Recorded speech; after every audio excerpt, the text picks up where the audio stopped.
what are some of the challenges? What are some of the frustrations? What are some of the nuances that come up when you are playing Dungeons & Dragons with members of your family, or if you're a parent watching, your dungeon master for a game featuring your children as players?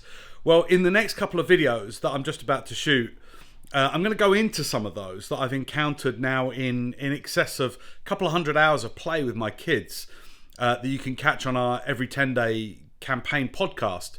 It's an actual play, Dungeons & Dragons 5th edition campaign, set in my own homebrew world that I'll show you in just a second. But I figured, since you're going to be hearing, campaign diaries, tips and advice from the actual play 5th edition that we run, I figured I'd show you where we play.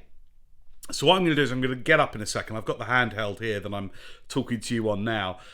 It's not a fancy Steadicam, so it might be a little bit jerky, but I thought I'd take you into the other room and show you where we play D&D. And just, you may even be able to pick up some stuff for your own games. Most of this is pretty self-explanatory. What I'd love to hear is, if you see something that I don't that could help us, let us know. I'd love to get your comments on, like, how do you set up your room? How do you set up your table for Dungeons & Dragons? Because I don't think you just think of it in terms of the table. You got to think, like, room-wide, maybe even building, house-wide, when it comes to running Dungeons & Dragons. So I'm going to switch the camera around, and let's go check out where we play. Okay, so I've switched the camera around, I've turned it around, and this is our living room. Now, I only moved in here not that long ago, so it's pretty plain at the moment, but I'm going to just take you through. Now, I live in the UK. I don't know where you live watching this, but this is a super old building. This building, like, it's very low ceiling, really low ceiling with old timbers and stuff, but it was built in like 17 something, so it's an old building. I just recently got this ornament, which I love. And Charlotte, my daughter, who plays Danae in our Every 10-Day campaign, she loves it so much because it reminds her of her steed. She's a Azamar paladin, and when she cast Find Steed, I allowed her to have a bear. I know, that was pretty kind, but anyway, every time she comes in and sees this, she's like, "It's Circa," which is her steed. Anyway, so this is the room where we play. And first thing you'll notice is, which I think is so important, is we've got the kitchen right here. That's important. That's important for supplies, food supplies, popcorn, all this kind of thing, especially if you're putting in a long game. So it's great to have the kitchen right there, because if they need a drink or more popcorn or whatever it might be, more sweets, they can just go there and they can still hear me, right? And that's kind of cool. That's kind of important. So this is the table that we play at. Charlotte sits right here, and Finley sits right here, and then there's a space, there's another chair. This is for if we have guests or whatever. We're a very small group, like it's literally just me and my two kids, but we've had my partner Kat, she's come in and played. We've had my sister Kira come in and play. And so it's good to know that we've got another 3 spots if anyone does want to physically come in and play. And it also means there's room to put a laptop or a screen or an iPad or something if somebody wants to come in virtually to play. So this is their dice tray, which we're thinking of changing pretty soon, because it's kind of small and it creates a lot of cocked rolls. So I'd love to, if you've got suggestions for a really good shared dice tray rather than just individual ones, I'd love to get your tips in the comments. If not, like, what do you think? Maybe they should just have their own dice tray. I quite like the idea of them sharing. I don't know why, I quite like that. But what are your thoughts on that? I'd love to know. So this is the setup. This is me up here. So my view of the whole action is thus. I got this book made, and I got it all beautifully kind of foil embossed. This is the campaign source book, so every name, every detail, even a couple of images that I've drawn as well. I'll show you inside actually, and in another video I'll take you in here in a bit more detail. But so for example, in here, let me just go on a couple of pages. Like, this is Elowin's tower. Elowin is my son's character, and this is his tower. He's got a wizard's tower already because he took over his master's tower when his master died. Spoiler alert. episode, whatever. So this is my view of the action. So I've got Charlotte Danae sat there. I've got Elowin Finley sat there. I got my dice, which, by the way, sometimes I do maths in the dice tray.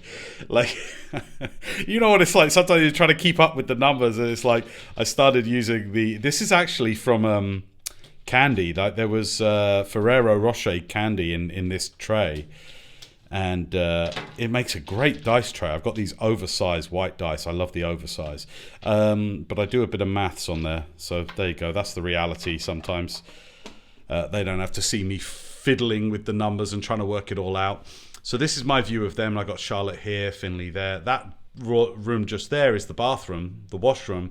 So even if one of them needs to quickly nip up and go, they can still hear me from here. So it doesn't break the action too terribly much. Now, the important thing I find is I did a map of the continent here. This is a map that I did quite a few months ago last year that just is a very large scale, obviously, 0 to 500 miles. But it's a very rough kind of idea of the continent in terms of some of the broader geographical features, right? Topographical features. So you've got these mountain ranges, the edge here. You've got the rift here, this huge canyon here, the rift. There's another big mountain range here. This is a crayon here, which will be hopefully featuring a little bit more soon in the campaign. But our characters have really only all the action in the campaign so far. We're up to episode 55 in the podcast at the time that I'm recording this. All the action has taken place literally here, this little area here. This little principality and the larger kingdom that it's a part of sort of spreads over here. But that's it.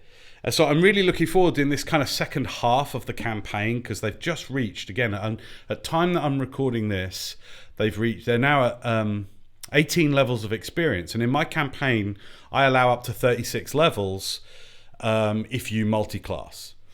It's because I'm a kind of OD&D and the red boxes and all that kind of thing. I love that the master rules, the black box, took you up to 36th level. I really like that. And whilst there isn't much in the way of any rules for what happens beyond 20th level, I've just said, look, you can get up to 36 levels of experience. So you can get to level 20 in one class and 16 in another if you want. So as far as I'm concerned, they're halfway through. Like, there are 18 levels of experience, and they're both multi-class, dual class. So it's kind of getting fun. It's starting to get interesting. And what I'm excited to see is where and how they're going to kind of leave the principality and where they're going to go. So we've got this map here, and I think that's important. Sorry, I went off on a bit of a tangent there. The reason that's important is when I'm making reference to an area, they can just glance up at the map, right, from where they're sitting. They can just glance up at the kind of the continent-sized map and get a whole idea of it. Plus, for their view, behind me is their characters. So Finley obviously sits right here. And like behind my head and to my right, this is his character. This is Elowin, human wizard and mystic, or psionic. Now, I've got to give huge credit to our man, Sketchgoblin. It's DJ at Sketchgoblin, at the Sketchgoblin. This guy is just an insanely talented illustrator. And so he did these kind of, they're almost minimal, like they're not very highly detailed, these pictures, but that's what we love about them, is that they just capture an essence, they capture an attitude. So that's Elowin, and then round the other side, let me just go around the table here. Obviously, Charlotte sits here, my daughter, and she plays Danae. And this is Danae, who is an Aasimar Paladin, and that should say Aasimar Paladin Rogue now, because she's a rogue as well now. She's got 5 levels in Rogue, actually. Which is interesting. Playing a Paladin Rogue can be kind of a more challenging one. Again, I'll probably do videos about like how do you help your kids to role play rather than just it being a power up, you know? So look, that's it really for this episode. I just wanted to show you where we're playing so that when you check us out on the podcast, you know where it's all happening. This is where it's all going down. We've got the kitchen right here. We've got the play table here.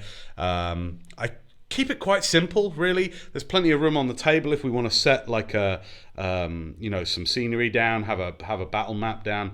We've always got the figures, the minis ready just in case. So there's plenty of room on the table for all of that, for mapping out and things like that as well. But this is where it all happens. This is where our D&D games go down. So I just figured I'd share that with you. So what do you think? Do you see something that we're not seeing that could really, really help us? If so, like, how do you do your table? How do you do your room in a way that really works for your sessions? We'd love to hear about it. Comment below. Be sure to subscribe so you'll be front of queue to get all the videos. Plus, we've got some future perks that we're going to be trying to deal out that only goes to our subscribers. And be sure to check out the description for our man DJ, the sketchgoblin, who did these insane illustrations for us. And I'll be sharing more tips and advice. And in the next few videos, I'm going to be sharing with you some of the trials and tribulations of what it's like when you're playing with family members and with your children. And if you're a kid watching this looking to play or a young person looking to play Dungeons and Dragons, like how to kind of like figure it out when you are playing with your parents or maybe another older family member. Look forward to seeing you in future videos. Big love, keep playing, keep rolling. Bye for now.